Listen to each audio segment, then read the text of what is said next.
As Buddhists would say, a finger pointing at the moon is not the moon.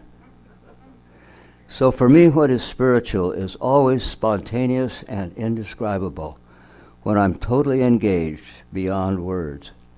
Whether it's mind-blowing like my experience in Cuba, or absorbed in a fascinating novel or film, or totally focused on a sport or a project, it qualifies as a spiritual moment.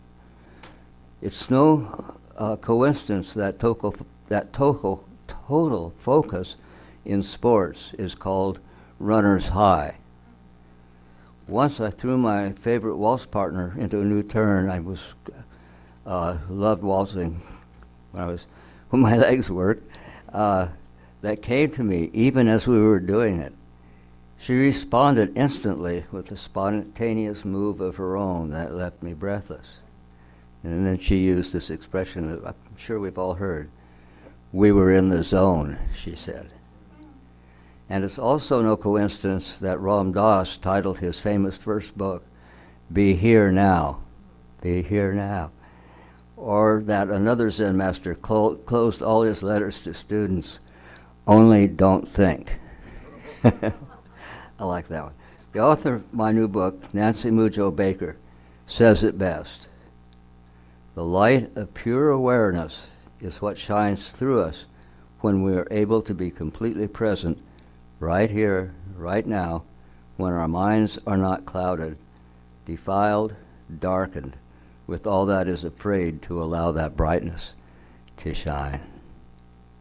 Thank you.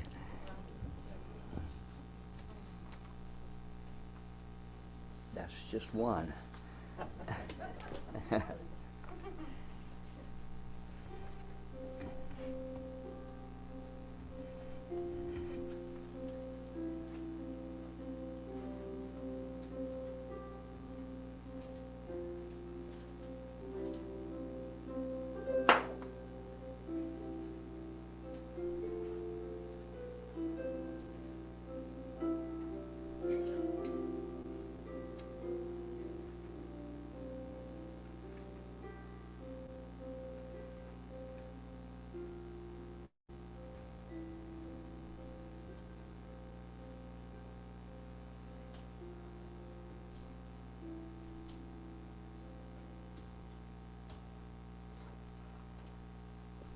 Thank you, Leslie.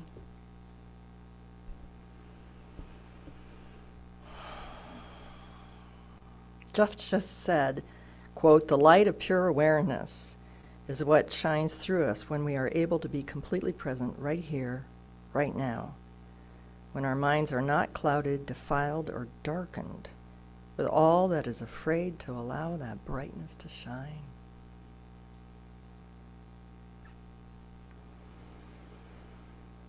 Mother Nature is a significant part of my spiritual path and my nourishment. How did that happen? In 1988, I went on a spiritual quest in Wisconsin, where the leader asked us each to go into the forest and use our senses to connect with Mother Nature, and then ask a question in our heart. I felt really curious why we needed to connect with Mother Nature in order to gain spiritual clarity, but I certainly hadn't found it in my mother's Episcopal Church, where I was highly critical of the Nicene Creed's narrow definition of spirituality and religion. All religions. I was searching, so why not try nature? My burning question was, why am I here? I hiked until I found a clearing and I sat on a log. I felt the warmer air from the sunlight compared to the shaded and cool walk through the forest to that spot. I smelled the forest in all its verdant, decaying, late summer aromas. It felt very peaceful, quiet, and yet alive. So I placed my hands on my heart and I asked, Why am I here? I heard the birds calling. I heard the leaves rustling overhead. Then I clearly understood or heard, like Jeff said, it's inexplainable. You are here to become a larger vessel of love. Well, I felt relieved to have a purpose, but also really confused. I'm working and newly married to Alan. My focus was on achievement, not on expanding my heart.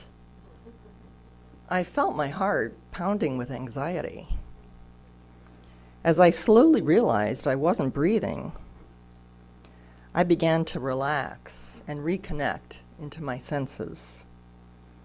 I saw the way the sunlight streamed through the leaves, casting shadows on the ground that danced. I relaxed over time again into the warm sunlight, the gentle breeze, the bird calls surrounding me. I trusted the message, but didn't have a clear spiritual path forward. And yet I had felt safe with Mother Nature, accepted just as I was. I'd been held by the forest, which felt like a new and exciting connection for me. Was this the answer to this spiritual quest? Alan and I bought a home in Vashon in 2014 to downsize. But I didn't anticipate it as providing a spiritual space. It's more than home is where the heart is, which is on my favorite coffee mug. It feels like Mother Nature lives right inside my home. I've been caught over and over by the beauty and majesty of Mount Rainier, by the view of the water. Puget Sound reflects light on a cloudy day. I see shafts of sun and moonlight part the clouds and shine onto the water in streaks, in patches, and in glowing, shifting flows. It holds me, it nourishes me, it expands my heart with love and gratitude, which, according to my spiritual experience in Wisconsin, is why I'm here.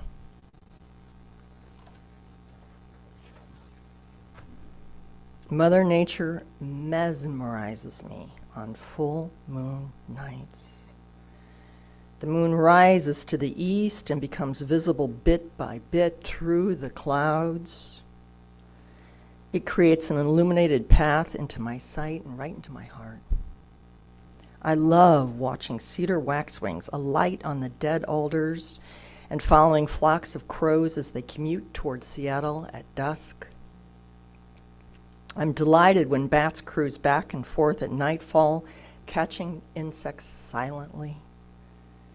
I heard barred owl baby calls early in the morning and late at night, wild and raunchy. Anna's hummingbirds rest on the fencing around my garden after another dramatic dive from high above, circling down to beep with their wings. They return to start and do it again to claim their love. Nature amazes me and fills me with that emotion, which is the purpose of my life. I'm here to become a larger vessel of love to share with each of you. I didn't realize how this water view also takes me back to my childhood home, where I lived for 18 years, had a beautiful view of the Illinois River with barges that would shine lights right into my bedroom window. I've come full circle. And I completed my spiritual quest. I really love it so much that I want to die here in my spiritual space. Thank you.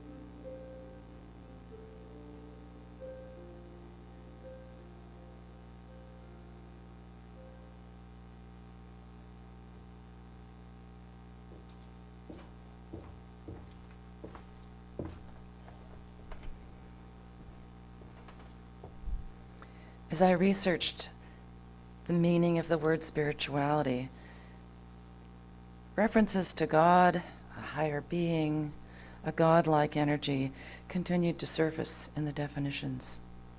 It didn't work for me. I gave up my internet search, trading it in for a deeper exploration of poetry. It has been through poetry that I have found language and inspiration for me to both describe as well as experience spiritual moments. After all, they are moments. Ethereal, brief, heart-opening.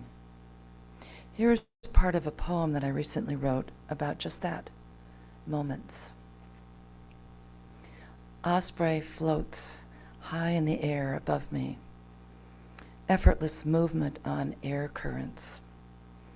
I reach with my backstroke, floating, feeling intimately connected to beautiful bird in the sky.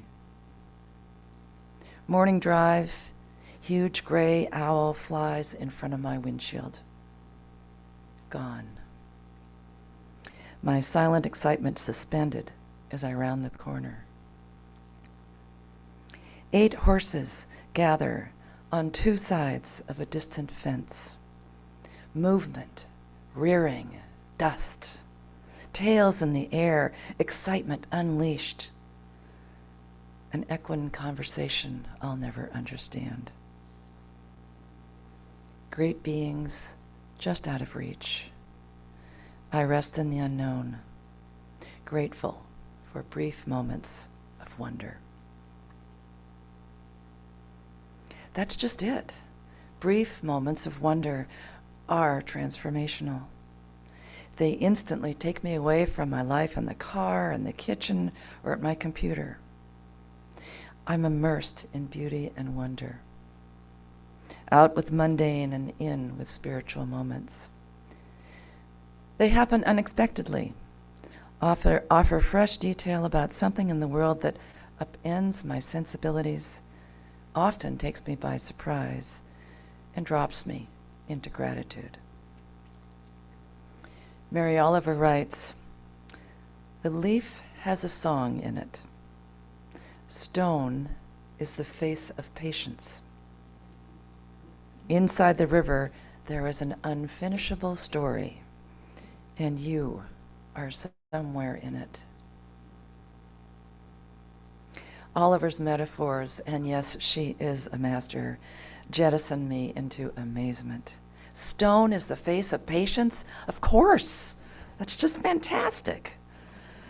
Phew, her carefully chosen words leave me quiet, thoughtful, and feeling a deep connection with nature, just as Amy was saying, and with something greater than me. Feeling like I have just experienced a spiritual moment as I place myself in the poem. I am inspired to pay greater attention to what I see and hear when I read Oliver's poems. Here are a few more lines from her writing. 10 times a day, something happens to me like this. Some strengthening throb of amazement. This is the first and the wildest thing I know, that the soul exists and is built entirely out of attentiveness. I couldn't agree more. To hold dear the notion that the soul is built of attentiveness, the soul of spirit, my spiritual soul. Mary Oliver has taught me to carefully notice details of the world around me, inviting my attention and amazement. I wonder at the spiderweb holding strong between the golden leaves on a damp fall day. Its carefully crafted concentric layers of sticky net to support her diet. I hear the sound of a barred owl in the night from our bed, transfixed, hopeful for another call. I stop to explore the traces of a petal from a salmon-colored peony, noticing the changing colors on each petal. I see a group of horses carrying on at the fence, animated, excited, wild. Life is a garden waiting for my attention and amazement. Spirituality stretches way beyond my meditation practice. It invites me to wonder, appreciation, and beauty over and over again. I meet inspiration in nature, poetry, music, and art, admittedly mostly outdoors. David Whyte writes of a journey toward hope. Above the mountains, the geese turn into the light again, painting their black silhouettes on an open sky.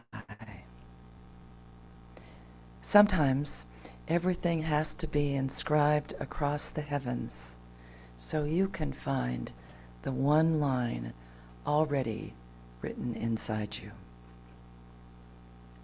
Sometimes it takes a great sky to find that first bright and indescribable wedge of freedom in your own heart. Sometimes with the bones of the black sticks left when the fire has gone out, someone has written something new in the ashes of your life. You are not leaving. Even as the light fades quickly now, you are arriving. I can so easily see the geese painting their black silhouettes in the sky, making a soulful noise as they clamor among themselves of their journey, their place in the formation, the wind. Can't you? Haven't you looked up from whatever you were doing outside in sweet amazement of the geese flying and calling in their calculated V formation? How often have I sat by the fire, staring at the coals, the sticks, without language, yet feeling a deep connection to the fire, the darkness, and the magic of the moment. Poets bring spirit close to me with the brilliance of their language. While I am not exactly sure of the definition of spirituality, I can happily report that I have experienced spiritual moments. Perhaps it is best to say that my spirituality is more of amazement in the natural world and inspired by poets. I will close with John O'Donohue's blessing. May a path of yellow sunlight become an invisible cloak of love and spirit around you.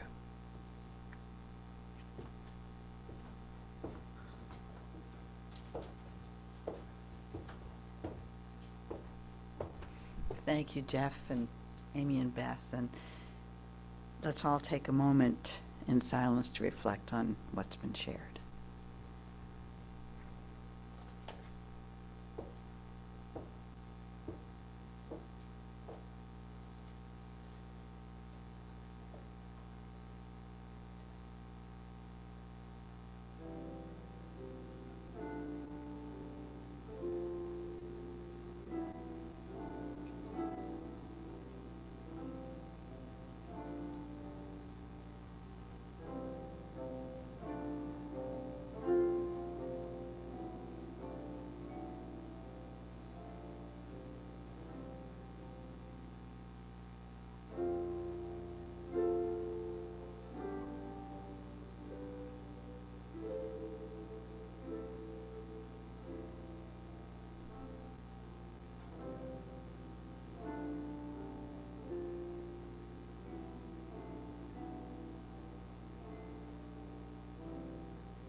Thank you, Leslie. As a caring community, we set aside time to share the joys and concerns of our lives by speaking briefly from the heart. This is a time, a ritual, to honor the common humanity and sacred spirit within each of us. If you have a joy you would like to share or burden that might be eased,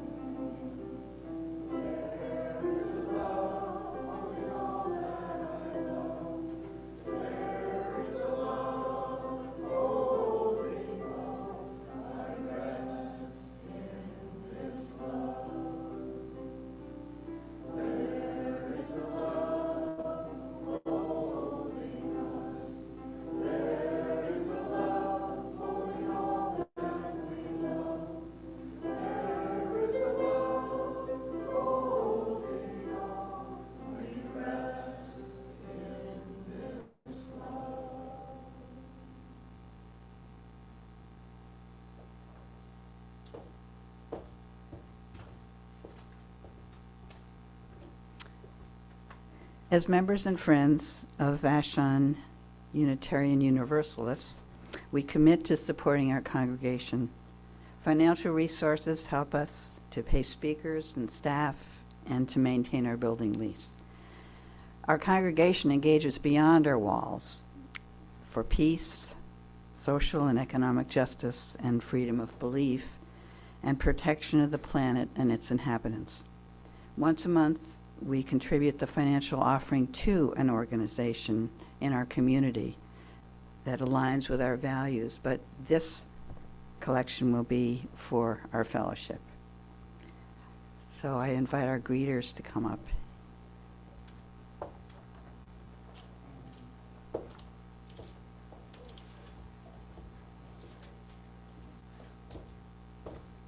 And to join together while they're collecting, singing We Give Thanks.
As flame is to spirit, so spirit is to breath, and breath to song. Though we extinguish the flame in the sanctuary, may we tend it in our hearts until we meet again.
This concludes our service, and now it's a time for announcements about events sponsored by our fellowship. If you have one, please come forward and use the mic so that everyone can hear you.